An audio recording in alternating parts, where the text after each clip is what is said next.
Alright, today we're reviewing this pedal right here, this one. What do I think? What are you gonna think? Let's stick around and find out.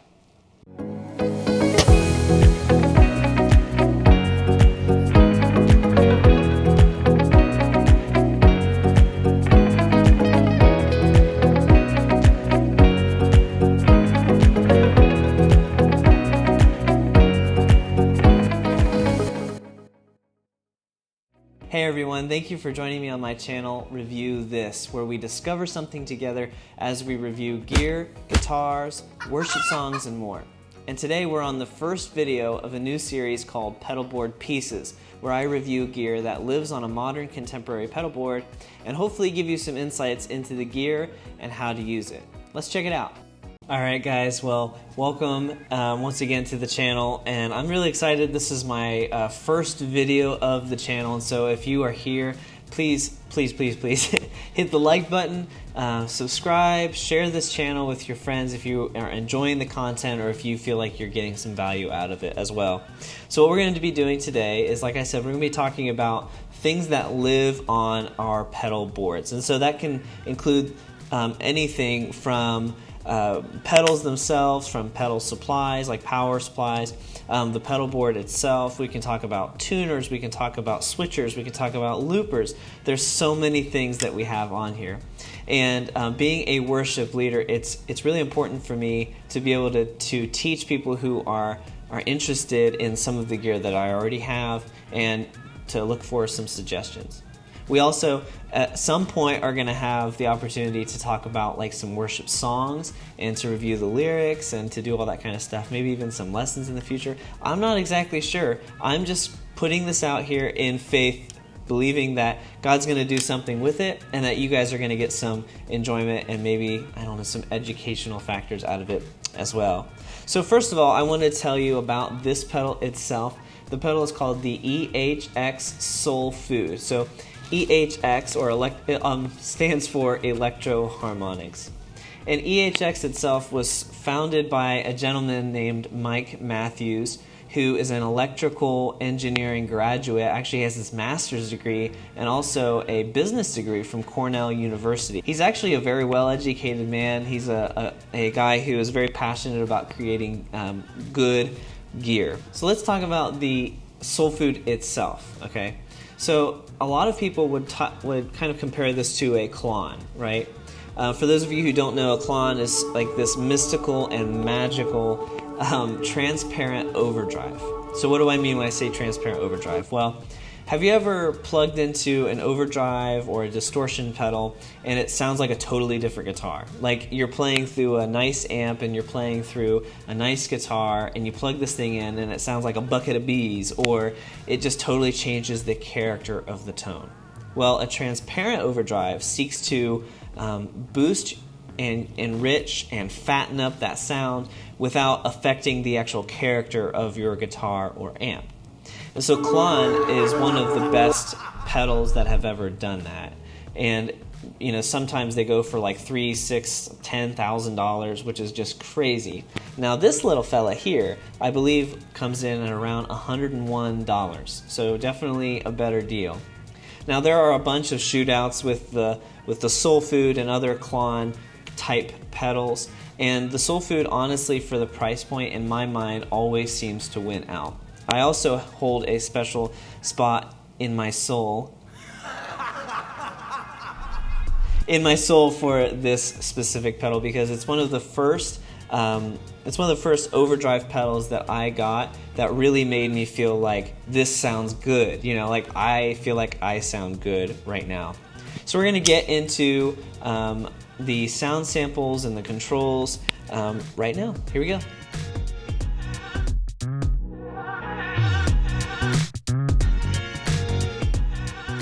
Alright guys, so welcome to my top-down cam, sponsored by Dwayne the Rocktopus Johnson. If you smell what the rock is cooking.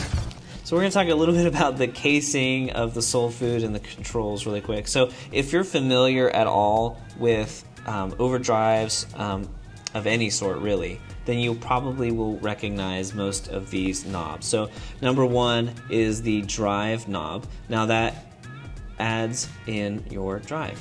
And drive is different than volume. So let me talk about that a little bit. So your volume is just how loud or soft is the volume output of the pedal. But your drive is how much like dirt or fuzz or gain that you add to it. So think about it like this.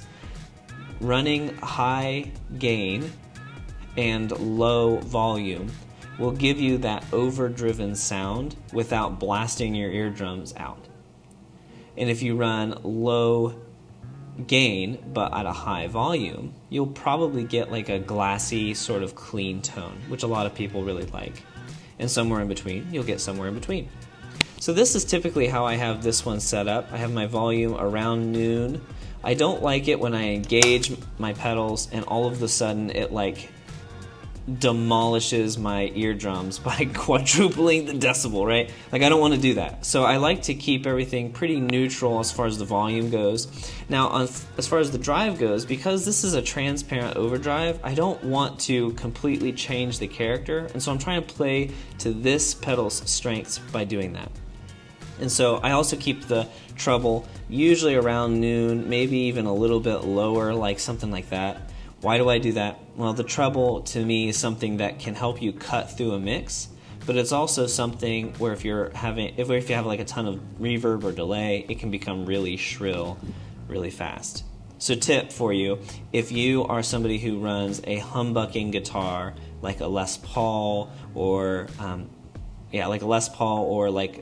have a Telly with a humbucker in the neck position.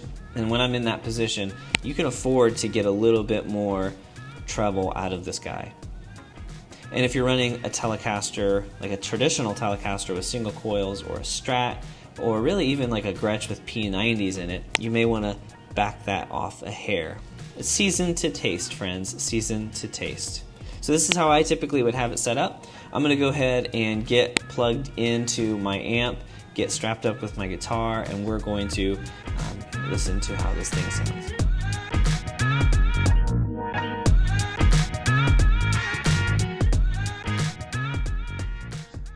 Alright guys, we're over here at the Pedalboard now. As you can see, the EHX Soul Food is all plugged up and ready to go. I went ahead and hand wound all of my connectors, except for ones that are just sending tempo, like this guy here. I also have kind of like a second tier underneath of here, so let's take a look under the hood, right? So right here you can see I've got a flanger just sort of haphazardly stuck in there, and it's because I'm still like trying it out. I'm still trying to figure out if I like it or not. I'm obviously using the One Spot Pro CS12. That gives me a ton of flexibility to run all of the pedals that I'm using. So a lot of these pedals you'll be seeing in the future, as I have regular access to them, of course, and I use the EHX Super Switcher to run all of my patches. And so let's go ahead and get into the Soul Food and the sounds of it all.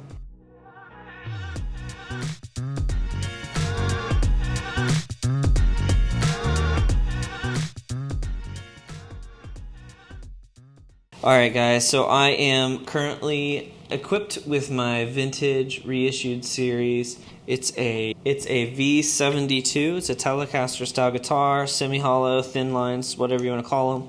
It's got a Wilkinson pickups with a humbucker in the bridge, humbucker in the neck and a single coil in the bridge for that nice twangy telly style.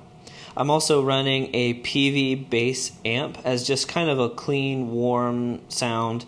I found it to be really good to translate from my rehearsal space up to the contemporary worship center where we play Sunday morning. The Soul Food is clear up there and it stays on all the time because this pedal down here loops everything out and then brings it all back together. And so what I'm going to do is I'm just going to play a quick sample of what it sounds like, and I'm going to do a strum, and then I'm going to do a finger picked as well. So here it is without the Soul Food.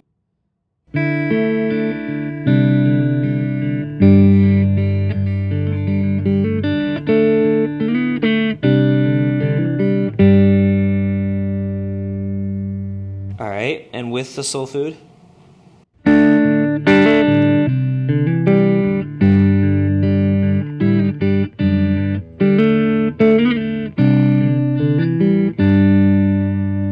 So as you can hear, it just kind of fattens everything up a little bit more. And then let's do without and middle position. Here we go.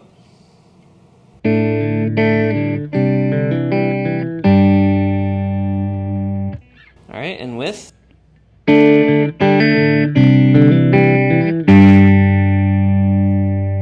And finally, let's do the bridge without.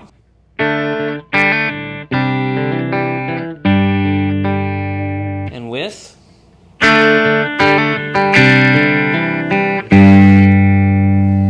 So to me, it just always seems to fatten and enrich anything that I'm playing. So that's kind of like my normal setting. So here's what I'm going to do. I'm going to go ahead and go back to our middle position, and I'm going to crank up the drive, okay? So now my drive is somewhere in the neighborhood of noon, right? So here's what it would sound like without it.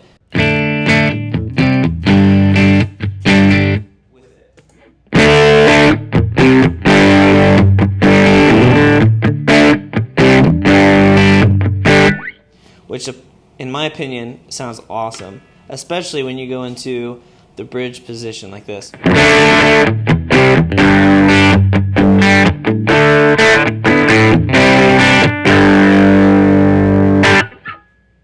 And just for the heck of it, we're going to crank the gain all the way up. I'm actually going to bring the volume down a little bit. Here's what it sounds like without it.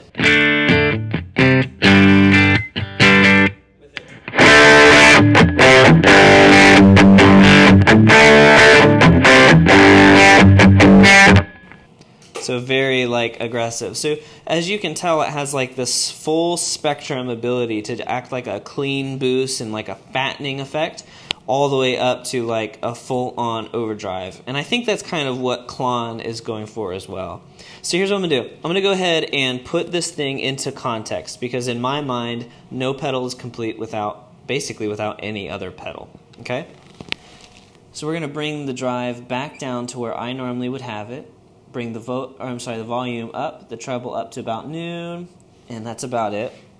And then I'm going to engage this right here.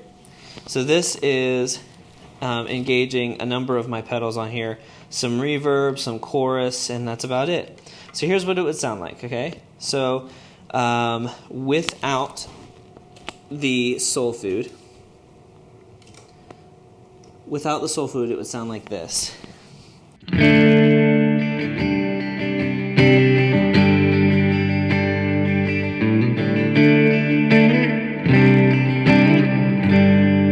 And with it.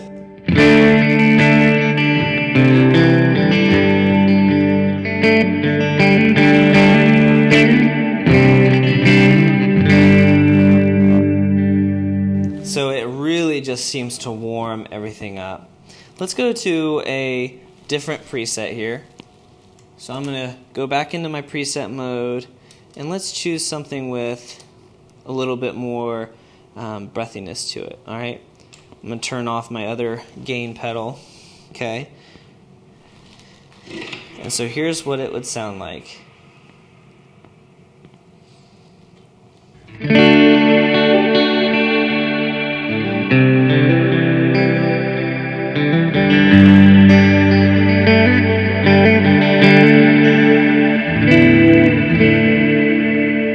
And without that Soul Food, here's what it would sound like. Still nice and clean, but a lot more subdued. Not a lot of fatness in there. So back with it again. I'm gonna play just something different here. Here we go.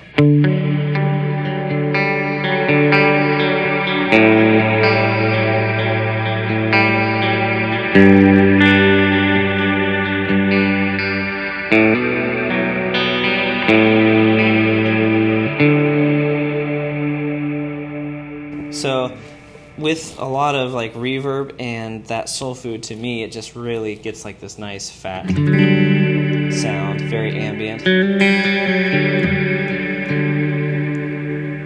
And then on the same time, or at the same time rather, it can get like this really nice fat sound like this.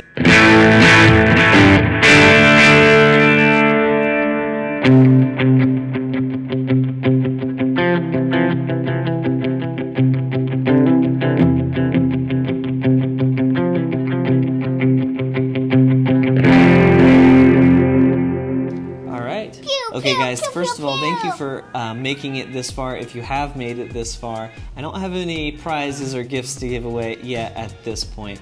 But I wanted to briefly just talk about my passion for this video and for this series as a whole.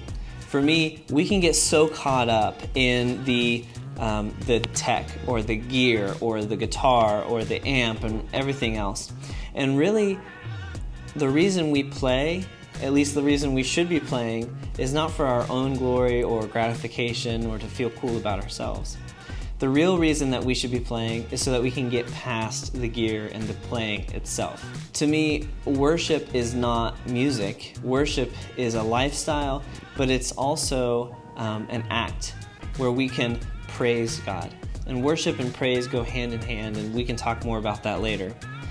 So in review though, this thing is awesome. It's a great transparent overdrive. It's really versatile. It's easy to use. It plays well with others. It's like 3 knobs and it's $100, you know? $100 might seem kind of out there at first, but if you are struggling to, afford that kind of stuff, penny pinch and scrimp and save, honestly, this is one of the first things that I would tell a person to get. To put on their board. So we want to get past the gear, and so that's why I'm here. I'm here to teach you guys and to maybe give you some insight into the gear itself. So if you found this helpful, like, subscribe, share. I want to reach as many people as possible. If you've enjoyed this, please leave a comment down below, but also leave some suggestions on some future gear. I might be able to look into getting some in the future. I'm also interested in reviewing some songs, so if you have a popular worship song right now that you would like for me to review, then I would absolutely enjoy doing that. So thank you for joining me once again, and we will see you next time. Soul Food out.